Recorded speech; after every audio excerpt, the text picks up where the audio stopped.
नेपाल टेलिभिजनका लागि जय Bajrangbali media house private लिमिटेडको प्रस्तुति विकास र बहस। दर्शकवृन्द नमस्कार। कार्यक्रम विकास र बहसमा यहाँहरूलाई हार्दिक स्वागत गर्न गइरहेकी छु म दीपिका अर्याल। नेपाल टेलिभिजनबाट प्रत्येक शनिबार बिहान 9 बजे प्रसारण हुँदै आइरहेको कार्यक्रम विकास र बहसमा सदाझै आज पनि हामीले एक विशेष रिपोर्ट र अन्तर्वार्ता लिएर आएका छौं। आउनुहोस् आजको कार्यक्रम सुरु गरौँ विशेष रिपोर्टबाट।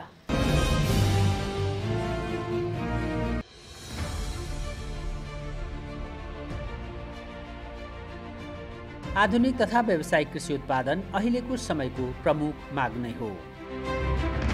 यसतर्फ अहिलेको पुस्ताको ध्यानाकर्षण भएको छ।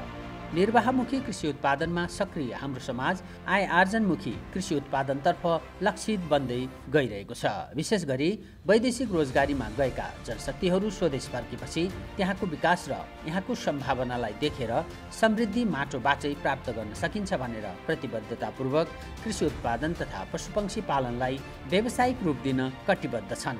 शिखर नेपालले आयोजना गर्न गइरहेको राष्ट्रिय शिखर कृषक अवार्ड 2077 को सन्दर्भमा उत्पादकहरूका फार्म निरीक्षण गर्ने क्रममा हामी भरतपुर उपमहानगरपालिका वडा नम्बर 22 मा पुगेका थियौँ, जहाँ निर्वाहमुखी कृषि वस्तु र पशुपक्षी पालनमा सक्रिय टङ्कप्रसाद ढकालले व्यावसायिक रूपमै ब्रोइलर कुखुरा पालन, गाई भैँसी पालन तथा कृषि वस्तु अन्तर्गत धान, मकै, गहुँ लगायत नगदी बाली, तरकारी बाली लगाएर व्यवसाय उन्मुख भएका छन्। लामो समय वैदेशिक रोजगारीमा बिताएका उनले आफ्नै माटोमा परिवारसँग रही सक्रिय रहने प्रतिबद्धतासहित अघि बढेका छन्। पहिला विदेशतिर नि बसेँ, लगभग 7-8 वर्ष नै बसेँ दुबईतिर। अनि गएर आएपछि अब आफ्नो घरमा केही पेसा गरौँ भनेर एउटा चाहिँ पोल्ट्री फार्म बनाएर चाहिँ एउटा व्यवसाय सुरुवात गरेको हो। र यसको साथसाथै मेरो अब गाई भैँसी पनि छ, अथवा अलिकति थोरै भए पनि अब खेतीपाती पनि छ र चारैतिर मैले काम गर्छु। नेपालमा रहेका अन्य व्यवसाय उन्मुख कृषि उत्पादकहरूलाई कर्मप्रति समर्पित हुन प्रेरणा मिल्नेछ।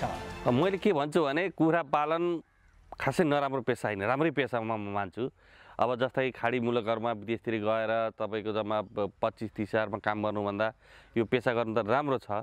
तर अलिकति के हो भने यसमा हुनपर्ने कुरा के छ भने एउटा पहिलो कुरा चाहिँ भाउको निर्धारण सरकारले राम्रोसँग गरिदियो भने चाहिँ यो पेसाबाट चाहिँ, अनि अर्को कुरा कुखुरा पालकहरूले चाहिँ लगातार पालियो भने उसको एकचोटि घाटा भयो भने अर्कोबाट फाइदा हुन्छ र उसले कन्टिन्युस रूपमा चाहिँ अलिकति केही न केही उसले आफ्नो घर गुजारा अथवा केही न केही आफ्नो छोरी पढाउन अथवा परिवार चलाउनलाई उसलाई सहज हुन्छ। शिखर नेपाल नेपाललाई कृषि वस्तु उत्पादन, पशुपक्षी पालन, मत्स्य पालन, फलफुल तथा तरकारी उत्पादनबाट आत्मनिर्भर बनाउने अभियानमा समर्पित छ, जसको लागि उत्पादकहरूमा प्रण र प्रतिबद्धताको खाँचो छ। कार्यक्रमको दोस्रो चरणमा अब हामी राख्न गइरहेका छौं विशेष कुराकानी। दर्शकवृन्द, आज हामी विकास र बहसमा कृषि सेक्टरमा प्रवेश गर्दैछौँ। आजको हाम्रो श्रृङ्खलाको प्रमुख अतिथि गेस्ट हुनुहुन्छ कृषि तथा पशुपक्षी विकास मन्त्रालयका सचिव डाक्टर योगेन्द्र कुमार कार्की। डाक्टर साहब, यहाँलाई स्वागत छ। हस्, धन्यवाद। नमस्कार। के छ डाक्टर साहब, आराम हुनुहुन्छ? एकदम सकुशल छु। आधुनिक कृषि अभियन्ताको रूपमा परिचित व्यक्ति हजुर आज आफै सङ्घीय सरकारको यो कृषि मन्त्रालयमा सचिव पदमा बहाली हुनुभएको छ भर्खर। कस्तो खालको महसुस भइरहेको छ? मलाई लाग्छ जिम्मेवारी थपिया छ। मलाई धेरैको चाहनाहरू थुप्रै छन्। खास गरी किसानहरूका आफ्ना समस्याहरू छन्, व्यवसायहरूका आफ्ना समस्याहरू छन्, कृषिमा लाग्ने उद्योगपतिहरूका आफ्ना समस्याहरू छन्। ती सबै समस्याहरूलाई कसरी चिर्न सकिन्छ भन्ने एउटा ठुलो चुनौतीको कुरा छ र कृषि क्षेत्रलाई कसरी अगाडि बढाउन सकिन्छ भन्ने विषयमा म आउनुभन्दा पहिला अहिलेको वर्तमान माननीय मन्त्रीज्यूबाट एउटा चाहिँ रूपरेखाको रूपमा चाहिँ 5 वटा आधारहरू, स्तम्भहरू खडा गरिएको छ। तिनीहरूलाई पनि कसरी कार्यान्वयन गर्ने भन्ने पनि आफैमा चुनौतीको विषय छ। म आफै ग्रामीण अर्थतन्त्र, ग्रामीण क्षेत्रमा भेगमा र कृषिकै परिवारबाट जन्मिएर हुर्केर यहाँसम्म आइपुगेको हुनाले कृषिका व्यथाहरू, कृषिका कथाहरू, कृषिकामा लाग्नेहरूले भोग्नु परेका चाहिँ समस्याहरू म आफूले पनि महसुस गरिरहेको छु, म आफूले पनि भोगेको छु। किनभने अहिले हामी बिमाको कुरा गर्दाखेरि 2% कभरेज, 2-3% कभरेज छ। कृषि ऋण 2-3% कभरेज छ। हाम्रो चाहिँ एक्सटेन्सन चाहिँ करिबन 16-17% हाराहारीमा मात्रै कभरेज छ। आम नेपालीको घरमा तपाईँ जानु पर्यो भने 84-85% नेपालीकामा हाम्रो प्राविधिकहरू पुगिसक्नु भएको छन्, किन कभरेजै छैन। र यी सबै तमाम कुराहरूलाई हामीले हेर्दाखेरि कृषि सडकका कुराहरू छन्, कृषि सिँचाइका कुराहरू छन्, कृषि चाहिँ बजारका कुराहरू छन् र सामूहिक खेती प्रणालीको हामीहरू कुराहरू गरिरहेछौँ। व्यवसायीकरणको कुराहरू गर्दाखेरि चक्लाबन्दीको कुराहरू छ, ल्यान्डको सिस्टमको कुराहरू छ। यी तमाम कुराहरूको थुप्रै हामीहरू बिच चाहिँ चुनौतीहरू छन्। ती चुनौतीहरूलाई एकैचोटि नभए पनि क्रमशः हामीले चाहिँ पार गर्दै जानुपर्छ। त्यसै गरी चाहिँ हाम्रो चाहिँ मलका कुराहरू छन्, जल्दा बल्दा कुराहरू छन्। यिनीहरूलाई चाहिँ जस्तै मलको कुराहरू गर्दै जाँदाखेरि अल्पकालीन रूपमा, मध्यमकालीन रूपमा चाहिँ दीर्घकालीन रूपमा कसरी समाधान गर्ने भन्ने विषयवस्तुहरू छन्। मैले एउटा रोड म्याप बनाइरहेको छु। मलको कुरा निकालिहाल्नु यहाँले। यो अहिले बिचमा मलको विषयमा निकै विवादित कुराहरू आइरहेको थिए विगतका दिनहरूमा होइन। मन्त्रालयदेखि लिएर, मन्त्रीदेखि लिएर, सचिवदेखि लिएर सारा संसार उहाँहरू जमेल गाली खाइरहेको अवस्था थियो कृषकहरूबाट, अन्य जनताबाट। अब यहाँ आउनुभएको छ, त्यसलाई कसरी समस्याको समाधान गर्ने पक्षमा लागिरहनु भएको छ, के गर्नुभयो त? अहिले हाम्रो सिजन भनेको गहुँ, अब मकैको सिजन आउँदैछ। गहुँ र मकैलाई पुग्ने डिएपी चाहिन्छ हामीलाई 40-50 हजार मेट्रिक टन, पोटास चाहिन्छ हामीलाई 15,000 मेट्रिक टनको हाराहारी, अनि 40-45 हजारको हाराहारीमा अहिले चाहिँ हाइब्रिड मकैहरूको चाहिँ अब लगाउने सिजन भयो, धेरै लगाउने भएको हुनाले चाहिँ युरिया चाहिँ यो प्रशस्त मात्रामा मलहरूको चाहिँ अभाव छैन। केही समय अगाडि हाम्रो विभिन्न कारणबाट चाहिँ यो चाहिँ खास गरी चाहिँ धानमा टप ड्रेसिङ गर्ने युरियाको केही अभाव भएको हो, यो हामीले महसुस गर्नुपर्छ। तत्कालीन रूपमा चाहिँ त्यतिखेरको सचिवज्यूबाट पनि चाहिँ हामीले चाहिँ गर्न नसकेको भनेर चाहिँ स्वीकार पनि गरिसक्नु भएको छ। तर अहिले मैले हेरिरहँदाखेरि चाहिँ त्यस पछाडि अहिले हेरिरहँदाखेरि मलको हामीसँग अहिले तत्कालीन रूपमा समस्या छैन। अब हामीले सम्माननीय प्रधानमन्त्रीज्यू, नेपालको सम्माननीय प्रधानमन्त्रीज्यू र बङ्गलादेशको सम्माननीय प्रधानमन्त्रीज्यू, दुईवटा देशका चाहिँ प्रधानमन्त्रीज्यूहरूसँग चाहिँ सम्माननीय प्रधानमन्त्रीज्यू कुरा भएअनुसार 50,000 मल चाहिँ G2G बेसमा चाहिँ नेपाल भित्राउने कुरामा मेरो एउटा टोली चाहिँ क्याबिनेटको निर्णयअनुसार चाहिँ भोलि अर्थात् पर्सि चाहिँ बङ्गलादेश मुभ हुँदैछ।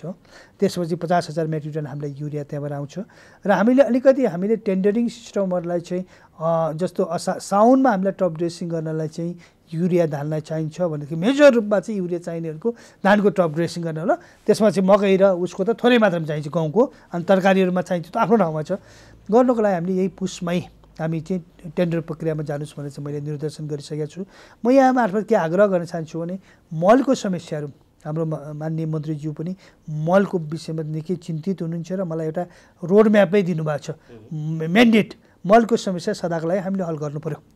अब हामीले चाहिँ क्याबिनेटको कार्तिक 24 गतको निर्णयअनुसार चाहिँ माननीय अर्थमन्त्रीज्यूको संयोजकत्वमा तीन सदस्यीय मन्त्रीज्यूहरूको माननीय कृषि मन्त्रीज्यू, माननीय उद्योग तथा आपूर्ति तथा वाणिज्य मन्त्रीज्यूको 3 सदस्यीय टोली गरेर चाहिँ नेपालमै मल कारखाना खोल्न सकिन्छ सकिँदैन, खोल्न खोल्नका लागि विकल्पहरू सरकारले मात्रै खोल्ने अर्थात् सरकार र निजी क्षेत्र मिलेर खोल्ने अर्थात् सरकार निजी क्षेत्र र डाइरेक्ट फरेन इन्भेस्टमेन्ट गरेर खोज्ने विकल्पहरू सहित चाहिँ एउटा म्यान्डेट दिनको लागि चाहिँ बनिसकेको छ।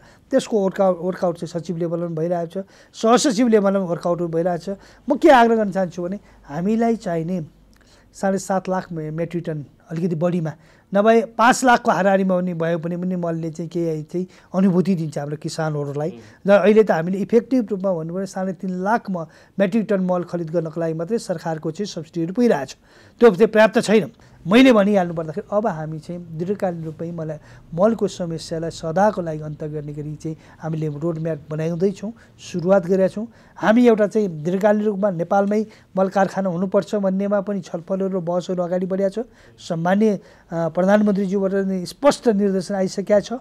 त्यसै गरी चाहिँ अल्पकालीन रूपमा हामीले गर्दाखेरि G2G बेसिसबाट चाहिँ हामीले प्रत्येक पटक चाहिँ 6 महिनामा जहिले समस्या हुन्छ त्यो चाहिँ सह नभएर चाहिँ हामीले चाहिँ विभिन्न मित्र राष्ट्रहरूसँग जहाँ यसको उत्पादन हुन्छ उहाँहरूसँग चाहिँ G2G बेसिसमा गर्नको लागि हामीले चाहिँ विभिन्न देशहरूसँग चाहिँ एक्सप्रेसन अफ इन्ट्रेस्ट मागिसकेका छौँ। हामी चाहिँ 5 वर्षको लागि 3 देखि 5 वर्षको लागि G2Gमा जान खोजिरहेका छौँ र हामी टेन्डरिङ प्रक्रियालाई पनि बहुवर्षीय नभए पनि आउने वर्षको लागि अहिले नै चाहिँ हामीले चाहिँ त्यसलाई चाहिँ सुरुवात गर्ने किसिमको गइरहेका छौँ। हाम्रो प्रोक्युरमेन्ट मेकानिजम अब मलको विषयमा कृषकहरूले चिन्ता गर्नुपर्ने विषय छैन, मलाई लाग्छ पर्दैन।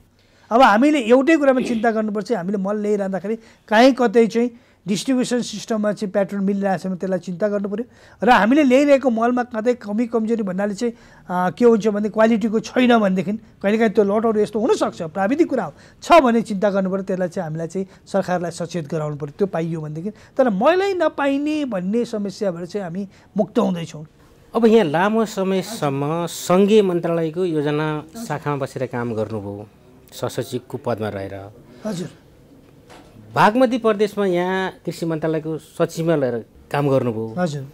यहाँ बागमती प्रदेशमा सचिव भएर काम गर्दै गर्दाको अवस्थामा बागमती प्रदेशलाई कृषिमा 1 नम्बरको प्रदेश यहाँले बनाउनु भयो। हजुर हजुर। कृषकहरूको भनाइ पनि छ, यहाँहरूको चाहिँ मूल्याङ्कन हो त्यो, होइन? हजुर। त्यो अब यहाँ सङ्घीय मन्त्रालयमा आइसकेपछि त्यस्तो थप योजना, थप प्रतिबद्धता के गर्छु जस्तो लागिरहेको छ यसलाई? मलाई के लागेको छ भने अहिले मैले कुरा गरेँ, एउटा मलको समस्या हो। दोस्रो समस्या राज्यले चाहिँ मिनिमम सपोर्ट प्राइस अर्थात् धान, गहुँ, मकै जिजुको हामी तोक्छौँ, उखुको तोकिरहेका छौँ। मिनिमम सपोर्ट प्राइस तोकिदिनु मात्रै राज्यको दायित्व होइन। त्यो मिनिमम सपोर्ट प्राइसमा किसानहरूले उत्पादन गरेको बाली र वस्तुहरू बिक्री भएन भनेदेखि त्यसको चाहिँ सरकारले लिइदिने र व्यवस्थापन गर्ने जिम्मेवारी पनि लिनुपर्छ। त्यसको लागि उदाहरणको लागि योपालिदेखि हामीले धानमा सुरुवात गऱ्यौँ, किनभने उद्योग मन्त्रालय अन्तर्गतको चाहिँ हाम्रो चाहिँ खाद्य कम्पनीबाट चाहिँ खास गरी चाहिँ 60देखि 70-75 हजार मेट्रिक टन मात्रै खरिद हुन्थ्यो भने हामीले सहकारीहरूको युज गरेर सहकारीहरू मार्फत चाहिँ थप 1 लाख मेट्रिक टन चाहिँ अहिले किन्ने किसिमले हामी अगाडि बढिरहेछौँ। अनि आजको मितिसम्म 40-45 हजार मेट्रिक टनको लागि त सहकारीहरूले चाहिँ सम्झौता गरिसक्नुभयो भन्ने हामीले चाहिँ खबरहरू, मेसेजहरू हामीलाई आइरहेको छ। एकातिर गुनासो चाहिँ कृषकहरूले चाहिँ उचित मूल्य पाएनौँ, बजार पाएनौँ भन्ने हामीसँग गुनासो छ। अर्कोतिर उपभोक्ताहरूले चाहेको बेलामा सस्तोमा क्वालिटीको खाना पाएनौँ भन्ने कुराहरू छ। बिचमा यो व्यवसाय गर्ने व्यवसायहरूको पनि आफ्नै गुनासाहरू छ। यो मार्केटिङको 3 चेन अफ मार्केटिङ भन्छौँ नि, प्रोड्युसर, मिडलम्यान र कन्ज्युमर, यो 3 जनाको बिचमा चाहिँ तालमेल कसरी मिलाउने विषयमा घनीभूत रूपमा चाहिँ हामीले छलफल अगाडि बढाएका छौँ। एकदम मुख्यमा यो मुख्य कुरा हो। जस्तो चाहिँ अहिले हामी सिम्पल काठमाडौँको कुराहरू गर्ने हो भने हामी चाहिँ कालीमाटी बजार मात्रै होइन, टुकुचा बजारदेखि लिएर बल्खुको बजारहरूदेखि प्राइभेट सेक्टर रन गरेका थुप्रै बजारहरू छन्। ती बजारलाई अहिले त हेर्नुहोस् त, पैँचोको रूपमा भन्नुहोस् अथवा माटोको रूपमा भन्नुहोस् अथवा कृषि के अरे मुना बजारको रूपमा भन्नुहोस्, थुप्रै चाहिँ प्राइभेट सेक्टरबाट चाहिँ कृषिका बजारहरू सञ्चालनमा आइरहेका छन्। यी बजारहरूलाई चाहिँ हामीले चाहिँ सहजीकरण, उनीहरूलाई हामीले के सेवा र सुविधा दिन सक्छौँ दिएर चाहिँ यसलाई चाहिँ हामीले चाहिँ अलिकति अगाडि बढाउन सक्यौँ भनेदेखि चाहिँ र किसानहरूसँग चाहिँ हाम्रा बजारहरूलाई डाइरेक्ट सम्पर्कमा लान सक्यौँ भनेदेखि किसानहरूले उचित मूल्य पाउन सक्छन् र उपभोक्ताहरूले पनि चाहिँ सस्तो र क्वालिटीको ताजा खाना पाउनुहुन्छ भन्ने कुरा चाहिँ हामीले एउटा चिन्ता गरेर यो तर्फ चाहिँ अलिकति हामीले सोचलाई अगाडि बढाएका छौँ। यो समस्यालाई हामी हल गर्छौँ। जबसम्म गाउँपालिका नगरपालिका बलियो हुँदैन तबसम्म कृषिले व्यावसायिकरण, आधुनिकरण हुन सक्दैन र चाहिँ ग्रामीण अर्थतन्त्रको सुधार हुनुपर्छ। किनभने हाम्रो अर्थतन्त्र तपाईँले भने 66% यसैमा आश्रित छ, अनि 1/3 GDP यसै कन्ट्रिब्युसन छ, अनि एग्रो बेस मात्रै इन्डस्ट्रीलाई लान सक्छौँ।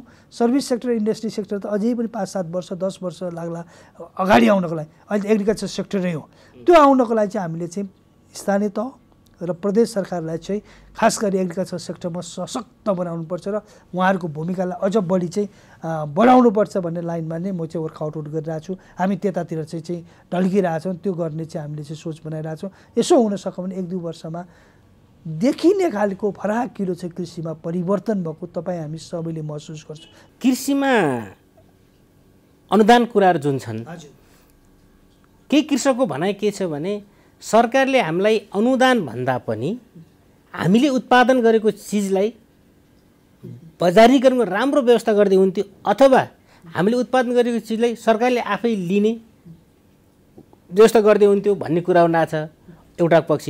अर्को पक्षले अनुदान चाहिँ राम्रालाई भन्दा हाम्रालाई अनुदान त्यसरी वितरण भइरहेको छ, हामीलाई थाहा पनि छैन भन्ने कुरा पनि आइरहेको छ। कृषकहरूको गुनासो यो छ। यो चिजलाई कृषकहरूलाई कसरी बुझाउनुहुन्छ? मैले यसरी भनौँ है, हामीले साना र सीमान्त कृषकहरू नेपालमा तमाम रूपमा भएको परिप्रेक्ष्यमा कृषि क्षेत्रमा चाहिँ विकसित देशहरू जापान, अमेरिका, कोरिया, चाइनादेखि भारतमा पनि हाम्रा छिमेकी देशहरू कृषिमा अनुदान पाइरहेछौँ। हामीले अनुदान नदिने भन्ने हुन हुँदैन भन्ने एउटा तर्क पनि, हुनुपर्छ भन्ने अर्को तर्क पनि छ। मलाई सोध्नुहुन्छ भने अनुदान दिनुपर्छ, तर हामीले दिइरहेको तौर तरिका ठिक छैन भने, हाम्रो टार्गेट ग्रुपमा पुग्न सकेको छैन भने त्यो चाहिँ परिवर्तन गर्नुपर्छ। ट्रान्सप्यारेन्टीको चाहिँ लेभल चाहिँ भएको छैन भने त्यसलाई ट्रान्सप्यारेन्ट बन्ने मेकानिजमलाई चाहिँ प्रादुर्भाव गर्नुपर्छ। म कसरी भनिरहन्छु भने हामीले दिइरहेका अनुदानहरू चाहिँ जस्तो किसानहरूलाई सीमान्त किसानहरूलाई बिउमा चाहिँ उनीहरूले किन्न सक्ने नहुनसक्ला, बिरुवाहरू किन्न नसक्ने हुनसक्ला, तालिमहरूको कुराहरू हुनसक्छ, एक्सपोजर भिजिटका कुराहरू हुन्छ। यी तमाम कुराहरूमा राज्यले सपोर्ट गर्नै नै पर्छ। यो राज्यको उपस्थिति हो। कृषिको चाहिँ अझ चाहिँ यसलाई व्यवसायीकरण गर्नको लागि हो। ठुला किसानहरूको लागि चाहिँ पैसा क्यास नभएर चाहिँ तपाईँसँग इन्टरनेसनल मार्केटसँग टाइपका कुराहरू अर्थात् चाहिँ तपाईँले भनिरहनु पर्दाखेरि क्वालिटीका कुराहरू, यी कुराहरूमा चाहिँ हामीले चाहिँ WTO को रिक्वायरमेन्ट पुरा गर्नुपर्छ। स्पेसका कुराहरू छ, यसमा एड्रेस गरिदिनु पर्ने हुनसक्छ। र हामीले अलिकति तपाईँले भनेको केमा म सहमत छु न साथै राम्रो, हामीले ठुला किसानहरूलाई र जो किसानहरू अलिकति मझौला खालका किसानहरू चाहिँ ब्याङ्किङ सेक्टरसँग टाइप गर्नु पर्यो। ऋणलाई सुलभ रूपमा र सहज रूपमा चाहिँ र चाहिँ थोरै ब्याजमा मिनिमम चाहिँ इन्ट्रेस्टमा चाहिँ किसानहरूले पाउने वातावरण सिर्जना गर्न हामी लाग्नुपर्छ। त्यतातर्फ चाहिँ हामी चाहिँ ढल्किराखेका छौँ। यो नितान्त जरुरी छ, महत्त्वपूर्ण छ। एउटा व्यवसाय गर्ने ठुलो किसानको लागि चाहिँ सरकारले कति अनुदान दिन्छ भन्दा पनि ऋण चाहिँ सहज रूपमा पाउँछ कि पाउँदैन भन्ने कुरा चाहिँ उसको कुरा हो। कतिपयसँग चाहिँ कोल्याटरलको व्यवस्था छैन भने प्रोजेक्ट बेसमा चाहिँ ऋण दिने। अहिले त करारमा जग्गा लिएर चाहिँ खेतीपाती गर्ने प्रणालीको ठुलो विकास भइरहेछ, फर्महरू विकास। यसमा चाहिँ करारको जग्गालाई पनि चाहिँ एउटा चाहिँ भ्यालुएसनमा राखिदिने जस्ता कुराहरूमा हामीले ध्यान दिनुपर्छ भने। र अर्को चाहिँ हामीले चाहिँ अनुदान दिइरहेका अनुदानलाई बढीभन्दा बढी ट्रान्सप्यारेन्ट बनाउनको लागि हाम्रा अनुदान प्रक्रियाहरू गाउँपालिका नगरपालिका मार्फत जाने, हाम्रा अनुदानहरू ज्ञान केन्द्र विज्ञ केन्द्र मार्फत जाने, हाम्रा अनुदानहरू प्रदेश मार्फत मोनिटरिङ डाइरेक्ट गरेर जाने किसिमको गर्छ। सङ्घीय सरकारले अब यहाँ सिंहदरबारमा बसेर, सिंहदरबारको पेरिफेरीमा बसेर चाहिँ काठमाडौँमा बसेर अनुदान दिने प्रक्रियाको त हामीले अन्त्य गर्नुपर्छ। हामीसँग काहीँ कतै छन् भने हामी आगामी वर्षबाट हामी अन्त्य गर्छौँ। यो हामी सहमत छौँ यसमा। किनभने यी अनुदानका प्रक्रियाहरू चाहिँ हाम्रो गाउँपालिका नगरपालिका मार्फत जाने किसिमको मेकानिजम हुन्छ। यसो भयो भनेदेखि चाहिँ सही पाउनुपर्ने यहाँ भने जस्तो चाहिँ काहीँ कतै कमजोरी छ भने पनि सही मान्छेले पाउनुपर्ने मान्छेले पाउने सम्भावनाहरू चाहिँ बढेर जान्छ। धेरै ठाउँहरूमा एउटा ब्युरोक्रेसी र हाम्रो राजनीतिकको तालमेल नमिल्दाखेरि भनौँ न, अब कर्मचारी तन्त्र र मन्त्रीजीको तालमेल नमिल्दाखेरि धेरै ठाउँमा काम गर्न असहज भइरहेको अवस्था हामी धेरै ठाउँ पाइरहेका छौँ। यहाँलाई अहिले कस्तो महसुस भइरहेको छ? मलाई यहाँ चाहिँ म चाहिँ प्रदेशमा काम गर्दा पनि असाध्यै फ्रिडमसँग मैले काम गरेँ। हाम्रो काहीँ कतै चाहिँ माननीय मन्त्रीसँग समस्या आएन। किनभने के भने पोलिसी निर्माण गर्ने, नीति निर्माण गर्ने काम चाहिँ माननीय मन्त्रीजीको हुन्थ्यो भने इम्प्लिमेन्टेसन गर्ने काम चाहिँ सचिव र सचिव अन्तर्गत ब्युरोक्रेटहरूको हुन्थ्यो। यहाँ पनि मलाई चाहिँ आएका दिनदेखि चाहिँ माननीय मन्त्रीजी र मेरो चाहिँ एउटै हामी टिम स्पिडमा काम गरिरहेछौँ। उहाँले भन्ने गरेपछि सबै चाहिँ कार्यान्वयनका कुराहरू तपाईँ हेर्नुहोस्, नीतिगत कुराहरू मैले चाहिँ कहाँ सहजीकरण गर्नुपर्ने छ भने ती समस्यालाई मेरोमा ल्याउनुहोस्, अरू समस्याको समाधान गर्ने जिम्मेवारी तपाईँको हो, त्यसलाई गर्नुहोस् भनेर चाहिँ हामी गरिरहेछौँ। हाम्रोमा त्यस्तो प्रब्लम काहीँ कतै देखाएको छैन मैले। हुनुपर्ने कुरा पनि छैन, के को लागि हुनुपर्छ। हामी दुवै तर भइरहेछ नि त कुनै ठाउँमा, एउटा मन्त्री पनि सचिव पनि जे उद्देश्य हामी किसानको लागि काम गर्ने, कृषि मन्त्रालय किसानको लागि हो, कृषिमा लाग्ने व्यवसायीको लागि, कृषिमा लाग्ने सहकारीको लागि, कृषिमा लाग्ने उद्यमीहरूको लागि हो भने उनीहरूको हितको लागि चाहिँ हामी काम गर्छौँ भनेदेखि त्यहाँ विवाद हुनुपर्ने र काहीँ समस्या आउनुपर्ने मैले देखाएको छैन। आजका दिनसम्म समस्या आएको छैन। मलाई लाग्छ हामीहरू बिच समस्या पनि आउँदैन। आम नेपाली कृषकहरूका लागि यहाँले आफ्नो कार्यकाल सकेर जाँदै गर्दा कृषि क्षेत्रको अवस्था कस्तो हुन्छ होला भन्ने किसानहरूको पनि उ छ। हामीले कस्तो खालको कल्पना गर्ने, यहाँले आफ्नो कार्यकाल सकेर जाँदै गर्दा कृषि क्षेत्रको अवस्था कस्तो हुनसक्छ? मलाई लाग्छ हामीले सीमान्त र साना किसानहरूलाई कहीँ कतै छुटाउनु हुँदैन। नछुटाइकन हामीसँग ठुला फार्महरू हुन्छन्, इजरायलका फार्म जस्ता र हामीले चाहिँ जापानका फार्म र कोरियाका फार्महरू हामी गएर हेर्थ्यौँ। त्यस्ता फार्महरूको परिकल्पना गरेका छौँ। त्यसरी एउटा फार्महरूको सिर्जना हुनेछ। कोअपरेटिभ मोडलहरूमा चाहिँ हाम्रा चाहिँ एकीकृत चाहिँ सामूहिक खेती प्रणालीको एउटा सुरुवात भएको पाउने छ। अनि मलदेखि लिएर बिउहरूका समस्याहरूको चाहिँ एउटा रूपमा चाहिँ यसको चाहिँ समस्याको समाधान भएको एउटा गोरेटोमा हाम्रो चाहिँ एउटा अन्तिम चरणमा पुगेको हुनेछ। त्यसै गरी चाहिँ यो बजार नपाइरहेको छ, उत्पादन गर्ने किसानहरूले बजार नपाएकोमा थुप्रै ठाउँहरूमा चाहिँ कृषिका बजारहरूको विकास हुनेछ र हामीले बजारलाई पनि तीनटामा वर्गीकरण गर्नेछौँ। एउटा चाहिँ केन्द्रीय बजार, प्रदेश बजार र स्थानीय बजार। भनेपछि कतिपय चाहिँ स्थानीय तहले सञ्चालन गर्नुपर्छ, कतिपय चाहिँ प्रदेशले सञ्चालन गर्नुपर्छ प्रदेशभित्र, र कतिपय चाहिँ गौरवका बजारहरू चाहिँ सङ्घले सञ्चालन गर्ने किसिमले सङ्घले सञ्चालन गरेका बजारलाई चाहिँ इन्टरनेसनल मार्केटसँग हामी टाइप गर्नेछौँ। यसरी गर्ने किसिमले चाहिँ हामी जानेछौँ। र किसानहरूमा एउटा अनुभूति के हुनेछ भने मैले कृषि गर्दाखेरि पैसा कमाएँ, किनभनेदेखि र पैसा मात्रै कमाएन, मैले इज्जत पनि कमाएँ। मलाई लाग्छ कि हामी चाहिँ क्यानाडाकै किसानकामा जानु सक्दा, इजरायलका किसान जानु सक्दा, इभन कोरियाका किसान जानु सक्दा, आई एम फार्मर भनेर प्राउड छ। इभन द फिलिपिन्स अहिले त हेर्नुहोस् भियतनामको पहिला भन्दै अहिले त भियतनामको किसानहरूले आई एम फार्मर भन्छ भने हामी पनि म किसान हुँ भन्ने चाहिँ भन्न सक्ने चाहिँ उहाँहरूलाई सम्मान गर्न सक्ने वातावरणको सिर्जना गर्नको लागि मैले केही इँटाहरू थप्ने कामहरू चाहिँ मेरो कार्यकालमा गर्नेछु। यसलाई पुनरावृत्ति दिनको लागि चाहिँ अगाडि बढाउनको लागि चाहिँ त्यो काम मेरो कार्यकालमा हुन्छ भन्ने चाहिँ मैले सोचेको छु। त्यसको लागि यहाँहरू जस्तो मित्रहरू, मिडियाका साथीहरूदेखि लिएर तमामको सबैको चाहिँ मलाई सहयोगको खाँचो छ। सङ्घीय मन्त्रालय अन्तर्गत जस्तै कि प्रदेश छ, स्थानीय सरकार छ, प्रदेश सरकार छ, यी हुँदाहुँदै पनि अफिसियल व्यवस्थापन यो मन्त्रालयको अलि ठिक नभएको हो कि थोरै अब महाशाखाहरू बढी भए यी सबै चिजहरू यिनीहरूलाई कसरी व्यवस्थापन गर्नुहुन्छ? यसलाई चाहिँ चोटी र झट्कालो भन्छ नि, हजुर, त्यो गर्नलाई यहाँले कस्तो खालको पहल गर्नु? यहाँले अहिले अब छिटै नै यसको रिजल्ट देख्नुहुनेछ। हामीले माननीय मन्त्रीज्यूकै निर्देशनमा हामीले चाहिँ संविधानको मर्मअनुसार चाहिँ हाम्रो चाहिँ अर्गनाइजेसन भन्छ नि स्ट्रक्चरलाई चाहिँ हामी चाहिँ रिस्ट्रक्चरिङ गर्दैछौँ। हामीले बोजुली अर्गनाइजेसनलाई व्यक्तिलाई हेरेर कार्यक्रम दिने होइन, कार्यक्रम देखेर भएका कार्यक्रमलाई समाधान गर्नको लागि व्यक्ति राख्ने प्रिन्सिपल अनुसार चाहिँ हामीले वर्कआउट गरिरहेको छौँ। अलिकति तपाईँले भने जस्तो चाहिँ धेरै महाशाखा, धेरै बोझ, अब विभागहरू चाहिँ बिना कामको जस्तो छ नि अहिले होइन। काम त असाध्यै छ, तर सही म्यान्डेटहरू हामीले दिन सकिरहेको छौँ कि हाम्रै कमी कमजोरी भनिरहेको छु नि म। यसलाई चाहिँ हामी चाहिँ अलिकति चाहिँ यसलाई चाहिँ हामी चाहिँ एउटा चाहिँ सुस्फूर्त रूपमा चाहिँ एकदम सहज रूपमा जाने खालको चाहिँ हामी बनाउनको लागि चाहिँ हामी लागेका छौँ। 1-2 महिनाभित्र यहाँहरूले रिजल्ट देख्नुहुन्छ कि हामी यो स्ट्रक्चरलाई चेन्ज गर्छौँ। हाम्रो चाहिँ हामीले के गर्छौँ भने आवश्यकताको आधारमा हामी स्ट्रक्चर बनाउँछौँ। व्यक्तिको आधारमा पोजिसन क्रिएट गर्दैनौँ कि त त्यो आवश्यकताको आधारमा चाहिँ पोजिसन क्रिएट गर्ने किसिमले चाहिँ हामी लागिरहेछौँ।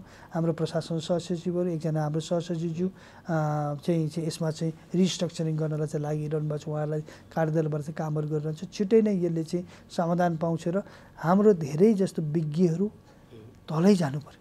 कृषिका फङ्सन भनेको खेतबारीमा हुन्छ।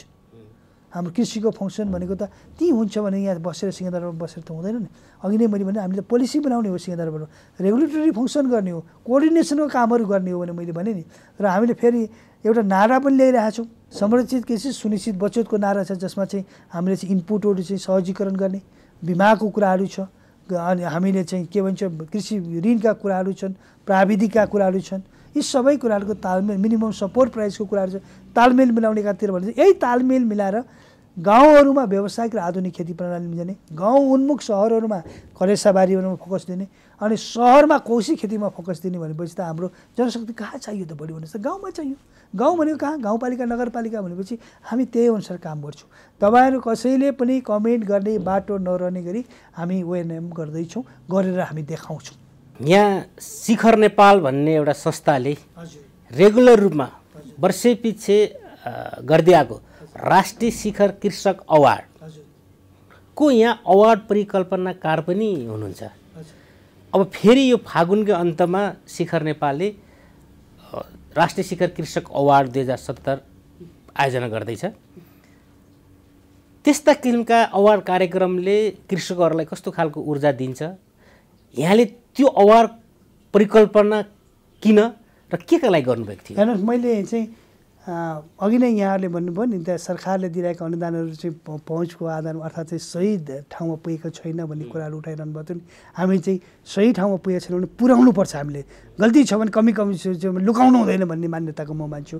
भने जस्तै अब एवार्ड गर्ने कुरामा पनि एउटा ट्रान्सप्यारेन्ट र सही मान्छेले पाउने किसिमको एउटा इन्भाइरोमेन्ट हुन्छ, कृषिमा लाग्ने मान्छेहरूको चाहिँ सम्मान होस् भन्ने दृष्टिकोणले चाहिँ यहाँले एउटा चाहिँ के गरौँ भन्ने सोच ल्याउँदाखेरि चाहिँ म त तपाईँलाई चाहिँ यस विषयमा त म सल्युट पनि गर्छु। तपाईँले एउटा चाहिँ कृषकहरूको लागि सम्मान गर्ने किसिमको शिखर एवार्ड चाहिँ मेचीदेखि महाकालीसम्मको कृषकहरूलाई विभिन्न विधामा तपाईँले दिनलाई चाहिँ उद्घोषण गरेर चाहिँ जुन 2-3 वर्ष चाहिँ कार्यक्रमहरू भएको छ। तपाईँले चाहिँ के अरे चाहिँ राष्ट्र प्रमुखहरूलाई चाहिँ प्रधानमन्त्रीज्यूहरूलाई, उपप्रधानमन्त्रीज्यूलाई बोलाएर कार्यक्रमहरू गर्नुभएको छ। यसले चाहिँ ठुलो एउटा चाहिँ मेसेज दिएको छ।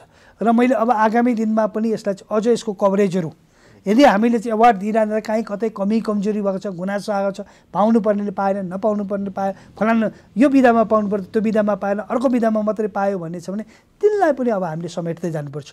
सुरुवातमा गर्दाखेरि गर्नु नै ठुलो कुरो हो, त गरेपछि चाहिँ कमी कमजोरी छन् भने हामीले सच्याउँदै जाने हो। कृषि भनेपछि यदि ठुलो चाहिँ भेग छ कि चाहिँ तपाईँ चाहिँ कहाँबाट हेर्नुहुन्छ, कताबाट जाने, लाइभ स्टक सेक्टर हेर्ने कि एग्रिकल्चर सेक्टर, त्यो भित्रको लाइभ स्टकको फिसरिज हेर्ने कि पोल्ट्री हेर्ने कि डेरी हेर्ने कि चाहिँ तपाईँ कुन सेक्टर मात्र गोठ हेर्ने कि सिप हेर्ने कि असाध्यै धेरै ठुलो क्षेत्र छ कि। त्यसले गर्दाखेरि यी क्षेत्रभित्रका चाहिँ एउटा ग्रुपिङ गराएर चाहिँ हामीले चाहिँ त्यसलाई चाहिँ हामीले सम्मान गर्न सक्यौँ भने एउटा ठुलो इन्क्रिज। अहिले त युवाहरू विदेशबाट फर्केका युवाहरूले पनि कृषिमा लाग्नुपर्छ। अब एउटा विधा के हुन्छ भने विदेशबाट फर्केका युवाहरूमा कृषिमा लागेका युवामध्ये उत्कृष्ट युवा फार्म, व्यक्तिले नसक्ने फर्महरू युवाले सञ्चालित, विदेशबाट फर्केका युवाले सञ्चालित फर्मको उत्कृष्ट। त्यसले गर्दाखेरि अरू थप आउनको लागि प्रेरणा मिल्छ नि। हामीले जसरी सम्मान गर्छौँ त्यसले थप प्रेरणा दियोस् भन्ने चाहिँ हाम्रो मनाशय हो। यसलाई अझ व्यवस्थित गर्दै, अझ राम्रो गर्दै, परिष्कृत गर्दै हामी अगाडि बढाउँ। हाम्रो मन्त्रालयको तर्फबाट, मेरो व्यक्तिगत तर्फबाट मैले चाहिँ के योगदान गर्नुपर्छ म यसमा तत्पर भएको कुरा पनि चाहिँ म यहाँहरूलाई अनुरोध गर्न चाहन्छु। फेरि मैले सुरुमै बनाउँदादेखि नै यसलाई कसरी जाँदा बेटर हुन्छ भने एउटा चाहिँ बिकेको हैसियतले, एउटा नेपाली नागरिकको हैसियतले पनि मैले चाहिँ यहाँहरूलाई चाहिँ परिकल्पना यसरी जाउँ भनेर चाहिँ मैले सुझावहरू र सल्लाहहरू गरेकै हो। यो त तपाईँकै सोच हो, खास त तपाईँ नै यसको सक्रियता तपाईँ नै हो। तर चाहिँ हामीले चाहिँ राम्ररी गर्दाखेरि राम्रो हुन्छ भने धेरैको साथ छ, यसलाई अगाडि बढाउनुहोस्, मेरो शुभकामना छ। कार्यक्रम विकास र बसबाट यहाँसँग बिदा माग्नुभन्दा अगाडि नेपाल एउटा कृषि प्रधान देश हो भन्ने नारामा मात्रै सीमित नहोस्, कृषि वस्तुको हरेक सेक्टरमा हाम्रो देश आत्मनिर्भर बनोस्। यहाँलाई पनि यो कार्यकालको चाहिँ हार्दिक मङ्गल शुभकामना व्यक्त गर्दछु। आजलाई बिदा हुन्छु। हस्, धन्यवाद यहाँको राय सुझावको लागि। दर्शकवृन्द, यहाँहरूलाई हाम्रो कार्यक्रम कस्तो लाग्यो? कार्यक्रम सम्बन्धी केही सल्लाह सुझाव र प्रतिक्रिया भए लेखी पठाउनुहोला। यति भन्दै म सहित हामी सबैलाई बिदा दिनुहोस्। नमस्कार।